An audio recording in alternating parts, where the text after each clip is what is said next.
ug karon guys, maayong buntag sa inyong tanan diha.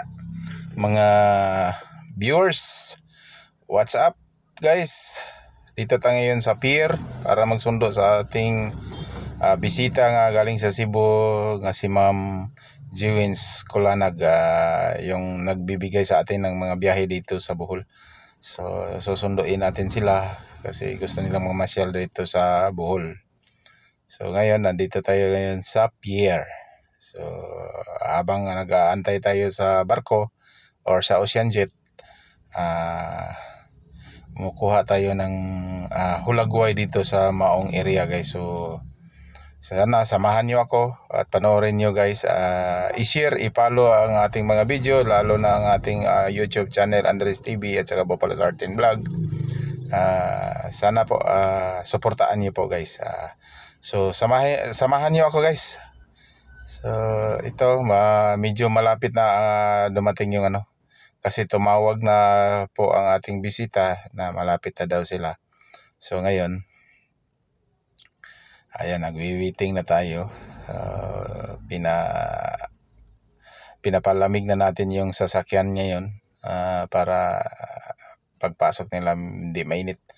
So ayan, so tara sa panoorin nyo guys habang nag-antay tayo guys. Dito tayo sa loob ng sasakyan. So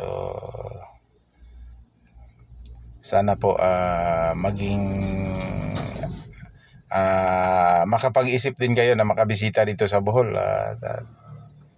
para makita din nyo kung saan kanindot diri sa Bohol guys. So ayan, medyo medyo tahimik pa ngayon ang paligid dito sa pier. So dito na tayo sa loob kasi sobrang init sa labas. So darating sila mga 7:30 siguro. Malapit na din. Yeah. Ayan. Antay-antay lang muna tayo guys. Mga few minutes siguro darating na din sila. Yeah.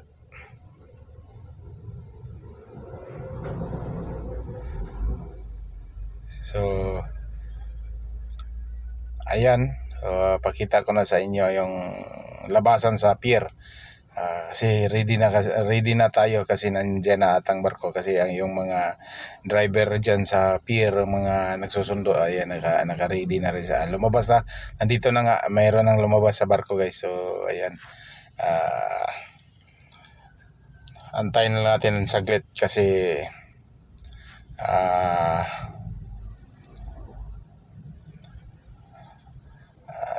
lalabas na yun sila.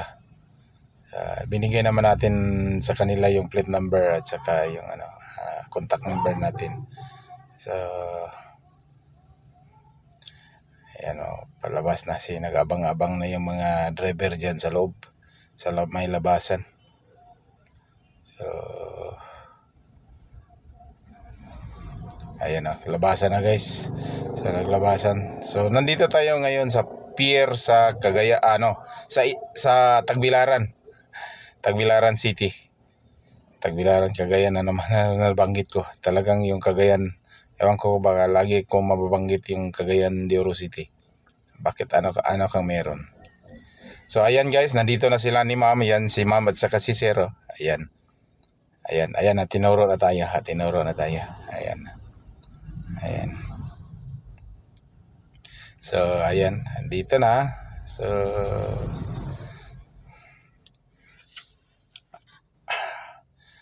okay. So ayan, dito na sila. Okay, so nandito na yung bisita natin galing sa Cebu. So ayan si Ma'am. So ayan si Sir. So ayan, lalabas tayo. So ngayon gusto nilang mag breakfast. So naghahanap tayo ng makainan. Kung sabi ko, saan ba gusto nyo? Meron namang restaurant din dito, pero sabi niya naghanap sila ng sabaw, pero tingnan lang natin ko. Sabi niya Jollibee daw.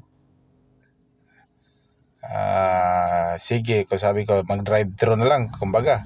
Sabi hindi, sabi ko sa kanila na maaga pa naman, so pwede tayong umupo muna doon sa Jollibee, magkape at saka mag-almusal para kasi hindi pa naman magabukas ang mga tourist destination o tourist spot.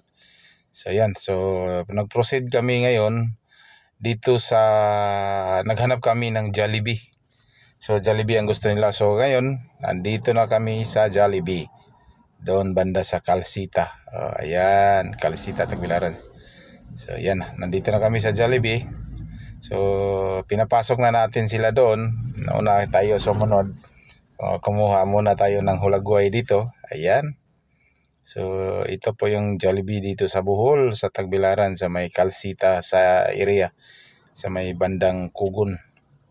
May highway, kilid ng highway ng so nasa loob na po tayo.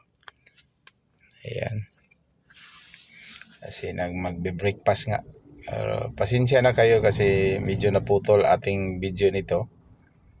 So ayan. So, pakita natin sa ayan. So nandun na silang mami sir na nag-order na. So ayan si sir nakaupo. So ayan. Diyan na si Inday yung taga sir. Ayan si ma'am. Ayan.